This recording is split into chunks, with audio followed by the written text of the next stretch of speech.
I'm Sarah Hewen, joined by Castile Resources Managing Director Mark Hepburn. Mark, can you please provide an overview of your company? Well, Castile is, and I guess what sets Castile apart is the fact that we are a downstream processor and developing a downstream processing pathway for the ore from the Rover 1 mine. So we'll produce gold, copper, cobalt, and a 96.5% magnetite product from one mine, which does give us a great diversity in our revenue streams. But again, I would point out that the difference with us is we're not simply going to dig up ore and ship off to a smelter. We're going to produce the end user metals in country, in Australia, and in the Northern Territory. It's really interesting. And you recently announced that the Rover 1 project had been granted major project status by the NT government.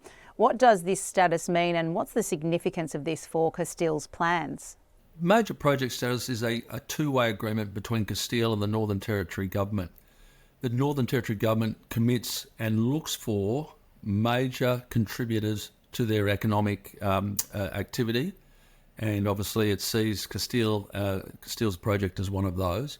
And we look to commit to get the project up into development as quickly as we can, and using the resources within Northern Territory and spending money and contributing heavily to their economy in what we're doing.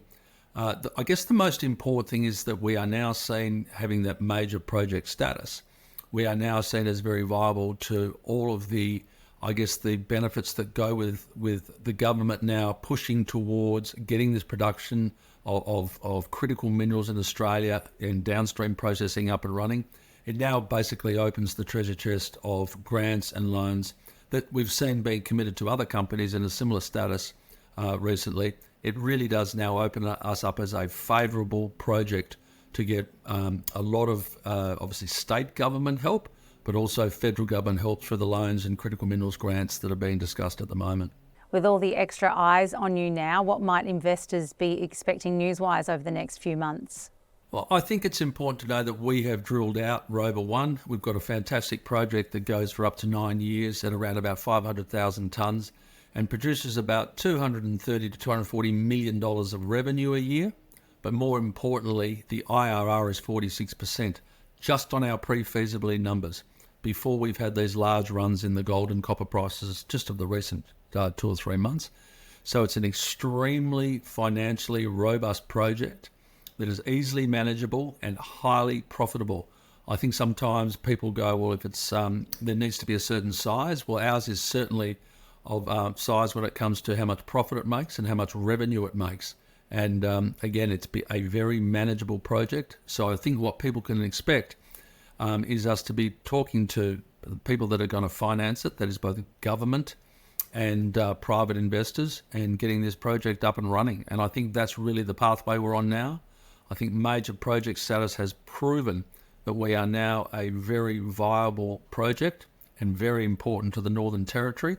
So hopefully we'll be starting to get, getting to that point now where we're ready to start developing the project in a more meaningful way. Madeleine King, who is the Minister for Resources and Minister for the North, has taken an interest in the project, and we put out some announcements about that. So we are now starting to get that proliferation of interest in the company, and people are saying that there is value in that diversity of both the metals and the metal streams and the revenues. Great. Thanks for the chat, Mark.